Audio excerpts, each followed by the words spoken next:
Thank you. I agree with Dr. Starkey. It's not just about the next election, and it's not about uniting the right. It's about the future of our province.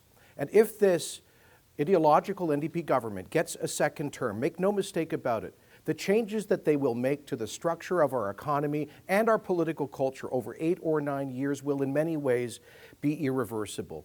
If you don't believe me, just look at what 6 decades of economic and demographic stagnation did to Saskatchewan under anti-growth, anti-enterprise NDP governments. And so I do not believe we can afford to take that risk. All of the great ideas that we've heard from these fine gentlemen here today won't add up to a hill of beans if the NDP are re-elected and continue to damage our province and its economy. And so that is why I'm proposing that we at least give it a shot to see if there are grounds to reunite the traditional free enterprise coalition that governed this province pretty well for 4 decades. Between two parties that are voting identically in the legislature 90% of the time, are voting for each other's amendments 100% of the time, and to note that the grassroots PC voters have indicated in 2 recent polls, 3/4 of them would like to pursue unity. If this party was removed from office last year, I think one reason is that because people thought we became arrogant.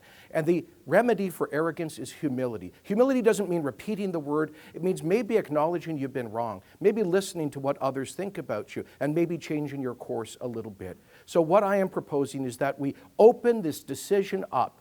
It's not so that party insiders decide the future of this party and province, but that tens and hundreds of thousands of Albertans do through a grassroots referendum. Why would we be afraid of empowering our grassroots to decide whether or not they want to bury the hatchet and focus on the future rather than the past, to focus on what unites us rather than what divides us? We did that 13 years ago yesterday at the federal level and helped to create the longest-serving national Conservative government since John Macdonald in the 19th century. They've done it in Saskatchewan and defeated the NDP 3 times. They have that province back on track.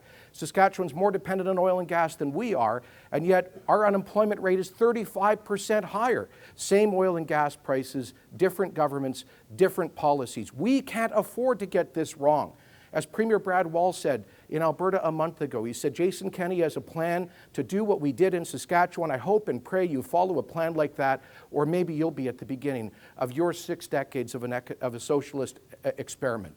So friends, I'm saying between 2 parties that agree on where there is no major substantial difference of policy right now, that we at least explore the possibility of reconstituting a big, tolerant, diverse coalition that can renew the Alberta advantage and get our province back on track. Thank you.